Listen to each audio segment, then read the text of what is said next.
acara dan tidak pernah melepaskan kami. Kami mengandalkan Tuhan.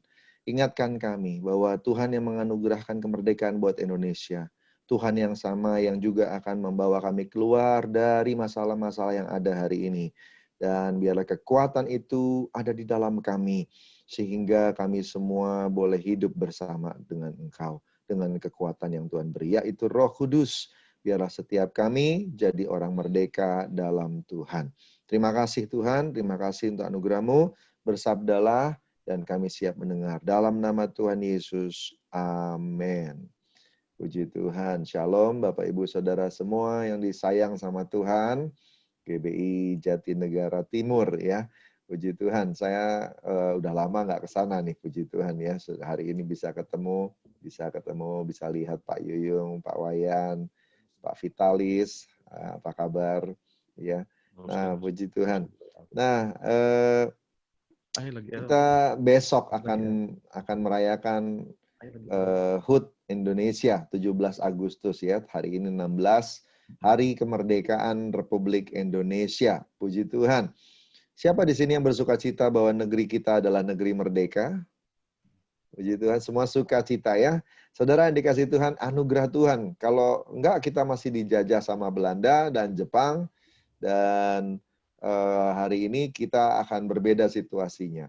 Tetapi 75 tahun itu bukan waktu yang sebentar.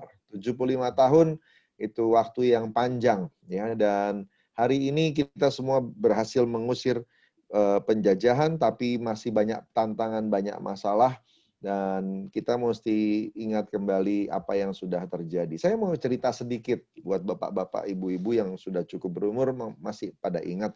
Yang muda mungkin kurang ingat ya. Saudara dikasih Tuhan, semuanya dimulai dari 1908. Ketika sekelompok anak muda tiba-tiba punya keberanian dari jiwa mereka untuk berpikir bahwa Indonesia bisa merdeka. Ya.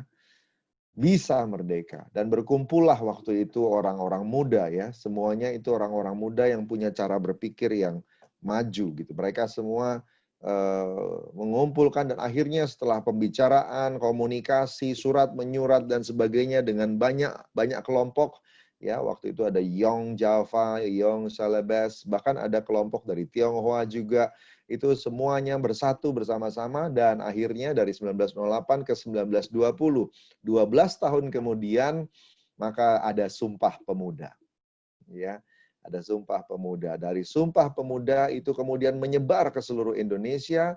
Lalu kemudian 1942, saudara, ketika Belanda kalah sama Jepang, pemuda-pemuda juga yang memakai momen itu untuk masuk ke dalam pemerintahan, untuk minta dilatih sama Jepang. Jadi kita tiba-tiba punya pasukan, tadinya tidak punya pasukan.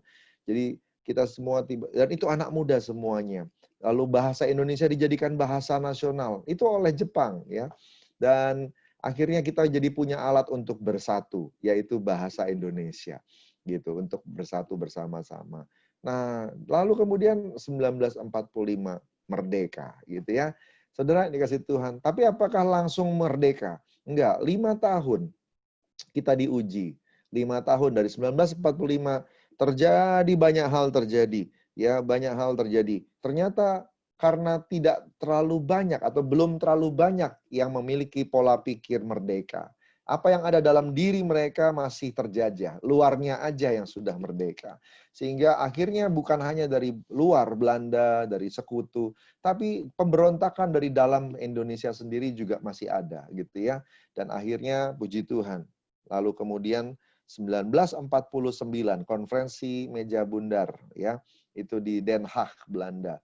Seorang anak muda yang berani, kacamata kurus ya, saudara, berdiri di depan bangsa-bangsa, Muhammad Hatta, dan menyampaikan pembelaan pledoi buat Indonesia. Saya mencatat ini karena saya kemarin membuat artikel untuk ditulis ya dalam ini. Jadi saya tahu tanggal-tanggalnya gitu. Itu konferensi meja bundar itu 2 November, Saudara. Dan akhirnya 30 Desember 1949 Belanda mundur dari Indonesia. 1950 Indonesia benar-benar milik orang Indonesia. Luar biasa, itu Tuhan yang bikin. Amin, saudara. Dimulainya dari mana? Dimulainya bukan dari 1945. Dimulainya bukan dari 1950. Dimulainya dari 1908. Gitu. Betapa yang namanya pemikiran atau sesuatu yang ada di dalam, kalau dia sudah dijaga terus, bisa mempengaruhi keluar. Gitu. Betapa hebatnya apa yang sudah Tuhan buat di dalam diri kita, kalau kita isi atau kita arahkan ke arah yang benar. Gitu. Nah, hari ini saya mau bicara tentang orang merdeka. Karena orang merdeka bukan baru ada di tahun 1945. Orang merdeka sudah ada dari 1958. Ya. Dan kalau kita lihat tadi cerita yang saya sudah ceritakan tadi, gitu ya, bangsa kita sudah mulai ada orang-orang merdekanya itu dari 1908. Yang cara berpikirnya merdeka, yang cara memandangnya merdeka. Apa yang ada di dalam memerdekakan apa yang ada di luar. Gitu. Dan ini prinsip yang Tuhan Yesus ajarkan. Paulus mengerti tentang hal ini. Makanya Tuhan tidak memulai dengan apa yang ada di luar. Dia mulai dengan apa yang ada di dalam. Amin. Ya, Amin. apa yang ada di dalam itu selalu lebih penting daripada apa yang ada di luar. Yang di dalam harus diperbaiki, saudara yang dikasih Tuhan. Dan itu sebabnya yang pertama dia utus setelah dia naik ke sorga adalah Roh Kudus. Supaya Roh Kudus masuk ke dalam diri kita. Kalau Roh Kudus sudah di dalam diri kita, Roh merdeka, Roh Allah itu tinggal dalam diri kita, maka kita juga jadi orang yang merdeka. Katakan amin. Saudara yang dikasih Tuhan, 1 Korintus 7 ayat 22, ini dia ayat yang kita mau renungkan. 1 Korintus 7 ayat 22.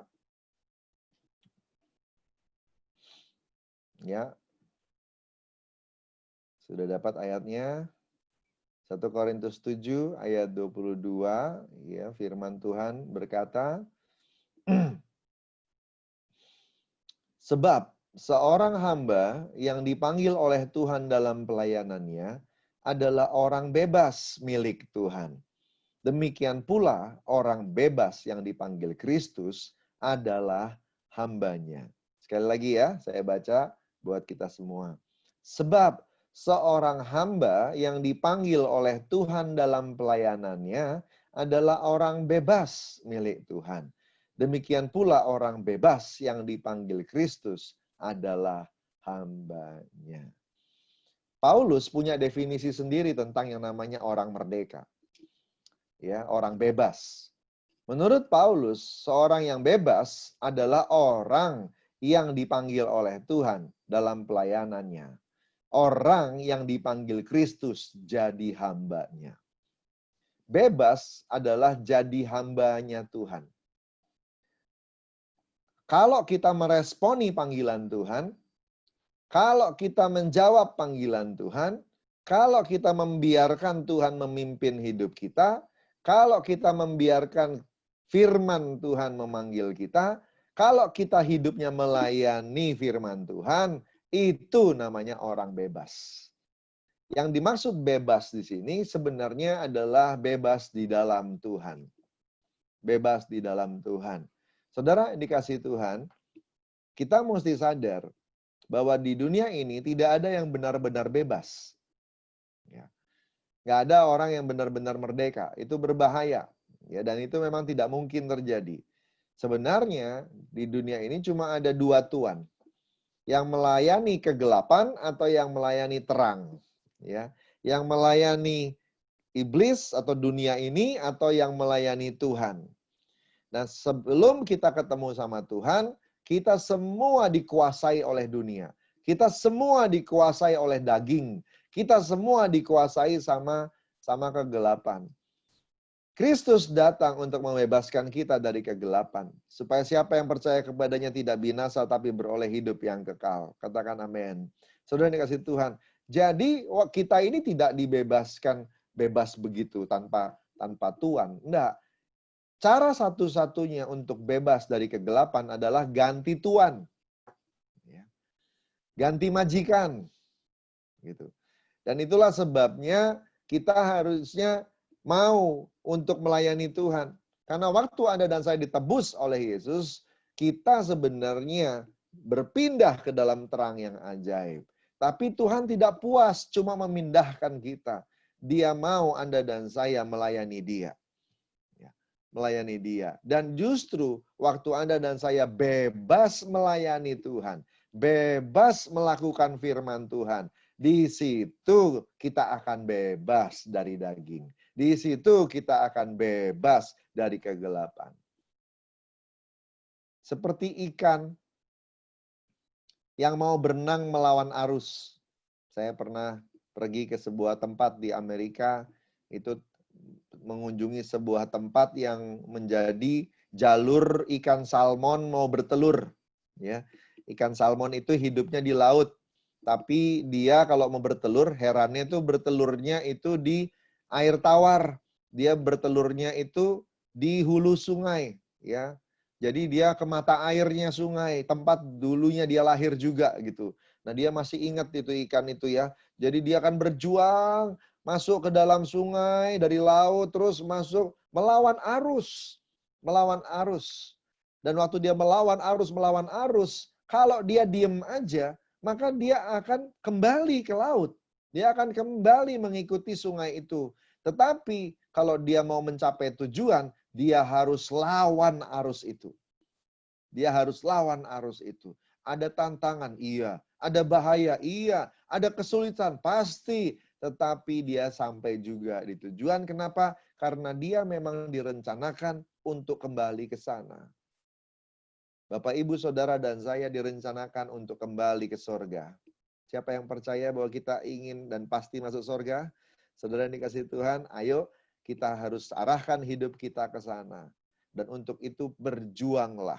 Ya, berjuanglah, layanilah kehendak Tuhan, karena waktu Anda dan saya melayani kehendak Tuhan, kita sedang melawan arus daging kita. Kita sedang melawan arus dunia ini, kita sedang melawan arus kehidupan yang dikuasai oleh kegelapan. Kemerdekaan kita justru waktu kita melayani kehendak Tuhan. Dan untuk melakukan itu tidak bisa tanpa Roh Kudus. Semua hamba-hamba Tuhan setuju, khususnya mereka yang berpercaya atau memahami tentang pesan-pesan profetik, ya, pesan-pesan kenabian yang hari-hari ini masih disampaikan. Saudara yang dikasihi Tuhan, semua memegang dan semua percaya bahwa hari-hari ini, zaman-zaman ini, momen-momen ini adalah momen-momen waktu-waktu di mana Roh Kudus lagi dicurahkan besar-besaran. Untuk apa? Supaya semua orang percaya kuat, satu, melakukan firman Tuhan. Dan yang kedua, supaya makin banyak orang cepat bertobat dan amanat agung bisa diselesaikan. Saudara dikasihi Tuhan, Roh Tuhan harus masuk dalam diri Anda dan saya. Dalam keadaan biasa-biasa saja kita perlu Roh Kudus. Apalagi dalam masa-masa pandemi kayak begini. Pasti kita perlu Roh Kudus lebih lagi. Kita butuh kuasa karunia Roh Kudus itu mengalir. Kita butuh mujizat kesembuhan. Kita butuh pembelaan. Kita butuh penyediaan dari Tuhan. Dan untuk itu kita harusnya membiarkan Roh Kudus memenuhi diri kita. Ya, memenuhi diri kita. Nanti selesai mengakhiri khotbah ini saya mau berdoa supaya kita semua sama-sama dilawat sama Roh Kudus, dipenuhi oleh Roh Kudus. Nah, minta tolong nanti saya di note ya, kalau waktunya tinggal 5 menit lagi gitu. Nah, Bapak Ibu Saudara dikasihi Tuhan, ya, ada tanda-tanda yang pasti terjadi kalau Roh Kudus dicurahkan.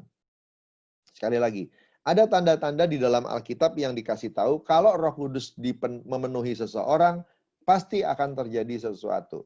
Saya mau ajak kita baca sebuah ayat yang dibacakan dan digenapi oleh Tuhan Yesus sendiri.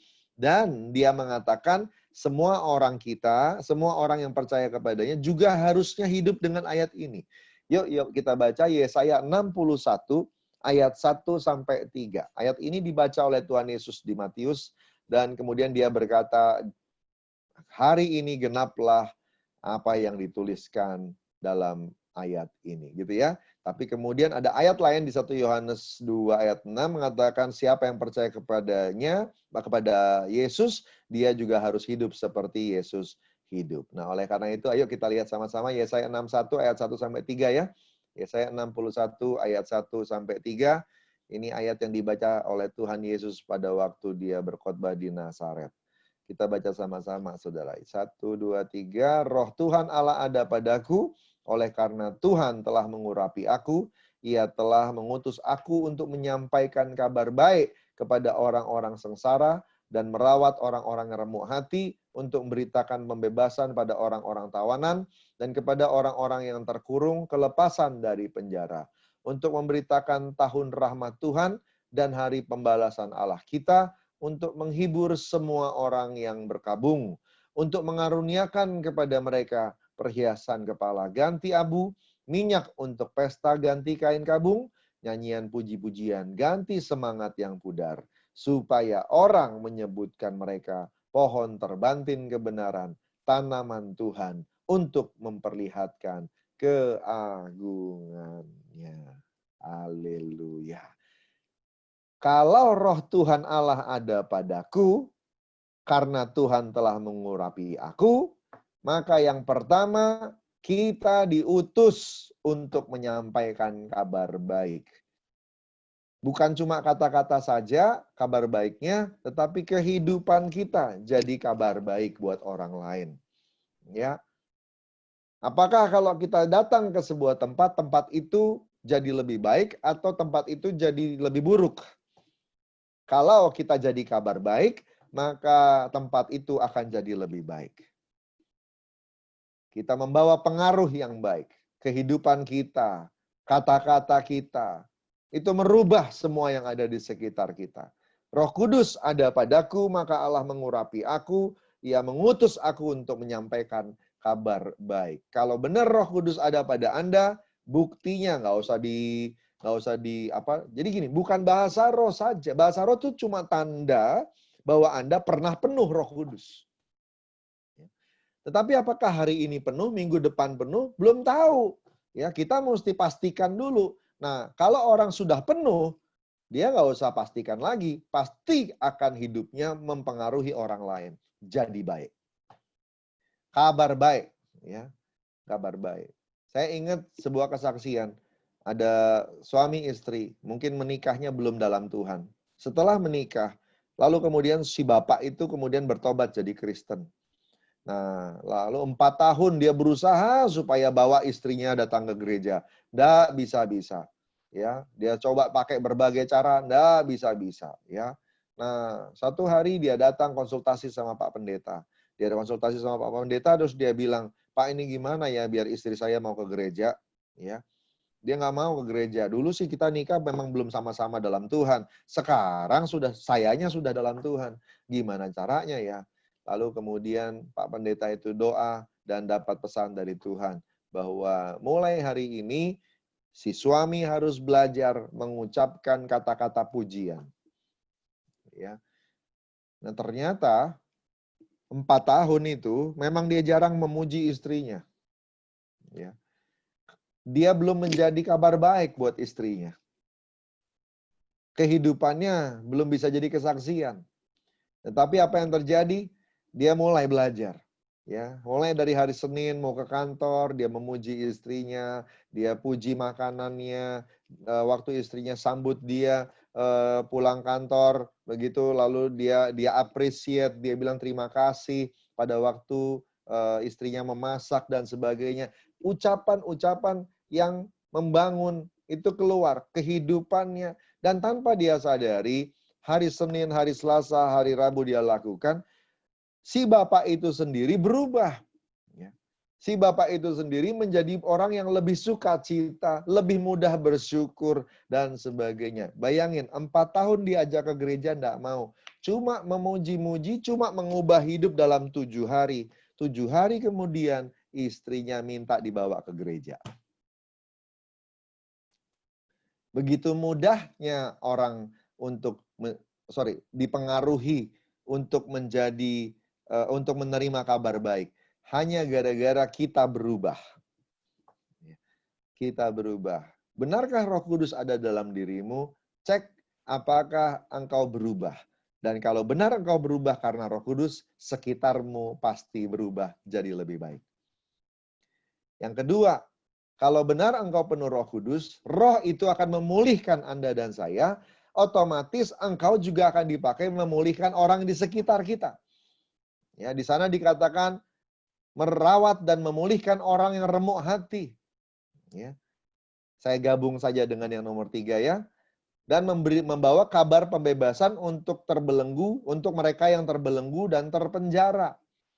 Jadi ada banyak orang-orang di luar sana yang belum merdeka, seperti tadi saya katakan. Ya. Ada yang belum merdeka hatinya. Ada yang belum merdeka pikirannya. Terbelenggu, terpenjara. Nah, kita jadi alatnya Tuhan. Supaya orang-orang yang remuk hati itu bisa diobati. Dan mereka yang terpenjara dalam pikirannya, kalah dalam pikirannya, bisa dibangkitkan, dibebaskan dari pikirannya sendiri. Jadi kabar baik buat orang-orang itu. Lewat kita jadi berkat, jangan jadi batu sandungan, banyak ngampuni orang yang bersalah. Lagi pula kita itu butuh loh, harus loh mengampuni orang lain. Ya, Firman Tuhan berkata, siapa yang menabur, dia yang menuai. Setuju? Yang setuju katakan amin. Gitu ya. Saudara kasih Tuhan, nah saya mau tanya, siapa di sini yang tidak pernah bikin salah? Oke, siapa di sini yang tidak yakin bahwa ke depan tidak pernah bikin salah? Saya rasa kita semua nggak ada yang yakin ya, bahwa ke depan nggak pernah bikin salah. Berarti gini, ke depan pun kita semua butuh pengampunan, betul nggak? Ya, nah kalau kita udah tahu kita itu butuh pengampunan, taburlah sekarang pengampunan supaya nanti waktu Anda bikin salah, orang lain ngampunin kita. Halo, amin. Gitu ya. Jadi kita mengampuni, ya. Mengampuni itu memulihkan. Memulihkan hubungan, memulihkan hati, hati kita, hati dia. Saudara dikasih Tuhan. Merawat dan memulihkan orang yang remuk hati. Kalau engkau penuh Roh Kudus, saya berani ngomong begini. Kalau engkau penuh Roh Kudus, minta maaf itu tidak mahal. Kalau engkau penuh Roh Kudus, minta maaf itu tidak mahal. Ya. Kita minta maaf itu mudah. Mudah. Karena Roh Kudus adalah roh yang lembut. Pasti engkau jadi ikut lembut. Ya. Dan itu akan membebaskan banyak orang. Membebaskan hati kita. Membebaskan orang di sekitar kita. Yang pasti, apa yang terjadi dalam diri kita, perubahan yang terjadi dalam diri kita, itu mengubah orang-orang di sekitar kita. Dan yang terakhir, saudara yang dikasih Tuhan, ini yang saya suka ya. Saudara, kalau engkau penuh Roh Kudus, ayat ketiga berkata, engkau akan memiliki perhiasan kepala ganti abu, minyak untuk pesta ganti kain kabung, nyanyian pujian ganti semangat yang pudar, sampai orang menyebut engkau pohon terbantin kebenaran, tanaman Tuhan yang memperlihatkan keagungannya. Salah satu ciri yang sangat jelas dari orang-orang yang penuh dengan Roh Kudus adalah tidak tergoyahkan. Di padang gurun seperti di Israel, tanaman atau tumbuhan itu susah untuk tumbuh. Ya, tanah-tanahnya berbatu-batu seperti perumpamaan yang sering diucapkan oleh Tuhan Yesus ya. Tanahnya berbatu-batu, tanahnya berpasir-pasir. Jadi tanaman itu susah berakar. Kadang-kadang mau berakar dalam mentok sama batu, kalaupun dia mau mengakar nggak kuat karena tanahnya itu pasir, jadi nggak bisa megang, nggak bisa megangin. Tetapi ada satu pohon yang namanya pohon tarbantin. Pohon terbantin ini nggak peduli sama tanah yang seperti itu. Dia nggak pusing sama batu-batu yang ada seperti itu. Ya, rata-rata tanaman itu mesti dibantuin, batu-batunya mesti diangkatin baru bisa tumbuh. Pohon terbantin nggak perlu, dia cari jalan sendiri. Akarnya bisa cari jalan sendiri, sehingga akhirnya dia bertumbuh besar-besar, lebar-lebar-lebar, dan besar-besar, dan pada waktu dia bertumbuh itu kokoh. Dan untuk orang Timur Tengah, Pohon tarbantin itu megah sekali. Mungkin ini maksudnya seperti pohon beringin tua, pohon beringin gede yang di Indonesia gitu ya, saudara. Tapi kalau pohon tarbantin itu gede, kokoh, di tengah-tengah tanah yang tidak mendukung untuk tumbuh, dia bisa tumbuh kuat, hebat, saudara. Pohon tarbantin. Kalau engkau penuh Roh Kudus, engkau kuat, kokoh, penuh keagungan. Ketika ada masalah, engkau bisa bersuka cita. Ketika ada semangat yang pudar, engkau bisa memuji-muji Tuhan. Engkau punya kekuatan yang entah dari mana, pasti dari Roh Kudus ada di dalam diri Anda dan saya. Saudara yang dikasihi Tuhan, kalau orang-orang seperti ini ada di Indonesia, ya, bayangkan ya, apa yang terjadi sejarah dalam sejarah itu baru perubahan dalam jiwa. Sudah mampu memerdekakan Indonesia. Apalagi kalau perubahannya ini dalam roh. Roh itu lebih besar dari jiwa. Roh itu akan lebih kuat dari jiwa. Dia bisa mempengaruhi jauh, bukan cuma diri kita, keluarga kita, tapi semua orang yang kita temui. Saya berdoa GBI Jatinegara Timur menjadi kelompok yang Tuhan buat jadi penuh dengan orang-orang merdeka. Amin. Ya, semua di sini adalah orang-orang merdeka. Dan kalau Roh Kudus memimpin kita, wow, dahsyat ya. Pasti ada kesembuhan, pasti ada sukacita, pasti ada penghiburan, pasti ada kekuatan karena Roh Kudus tinggal bersama Bapak, Ibu, Saudara, dan saya. Puji Tuhan. Saudara yang dikasih Tuhan, mau lihat Indonesia merdeka seutuhnya? Bebas korupsi, bebas kemiskinan. Mau lihat bebas COVID-19? Kalau mau, maka mari memulainya dengan kita. Jadilah orang Kristen yang merdeka seutuhnya lebih dulu. Kalau kita sudah sampai di level itu, nanti Indonesia akan ikut. Kita akan mempengaruhi apa yang ada di sekitar kita. Kisah Rasul 1 ayat 8 berkata gini, kamu akan menerima kuasa kalau Roh Kudus turun ke atas kamu, dan kamu akan menjadi saksiku di Yerusalem, seluruh Yudea, Samaria, sampai ujung bumi. Saya katakan begini, kamu akan menerima kuasa kalau Roh Kudus turun ke atas kamu, dan kamu akan jadi saksi Yesus, mulai dari Jatinegara Timur, sampai seluruh Jakarta Timur, seluruh Indonesia, bahkan sampai bangsa-bangsa. Amin. Baik, puji Tuhan. Mari kita berdoa, saudara. Ora baya syanda bata kabaya shika baya radia bata stana marana marana maya shaka baya rada barada. Oh ya baya syada baya rada barada bata kabaya shaka baya rada. Tuhan, terima kasih. Kami bersuka cita dalam hari ini kami merayakan kehebatan Tuhan, kedahsyatan Tuhan. Dan kami sudah dengar firman, meteraikan firman-Mu dalam diri kami semua. Biar kami semua bisa jadi orang yang merdeka. Seperti yang ditulis oleh Paulus. Melayani kehendak Tuhan. Melayani firman Tuhan. Dengan kuasa Roh Kudus. Tanpa Roh Kudus kami nggak akan bisa. Oleh karena itu penuhi kami. Supaya mampu melakukan firman. Melayani firman Tuhan. Urapi kami semua saat ini. Mari angkat hati, angkat tangan kita sama-sama.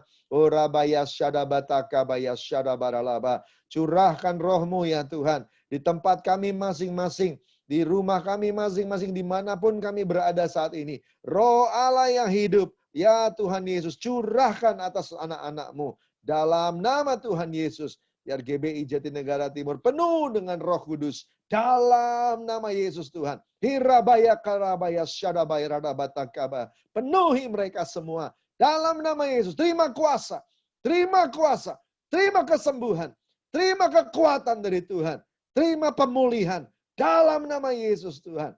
Hari ini, hari-hari ke depan ini. Roh Kudus tinggal dalam diri kami. Kami akan lihat pemulihan kesehatan. Kami akan lihat pemulihan keluarga. Kami akan lihat pemulihan keuangan. Kami akan lihat kemerdekaan yang lebih lagi di dalam diri kami untuk bebas melayani Tuhan, bebas melakukan firman. Terima kasih Tuhan, terima kasih. Kami bersuka cita karena Engkau beracara di tengah-tengah kami. Dalam nama Tuhan Yesus, haleluya, sama-sama katakan, Amin. Puji Tuhan. Saya serahkan kembali.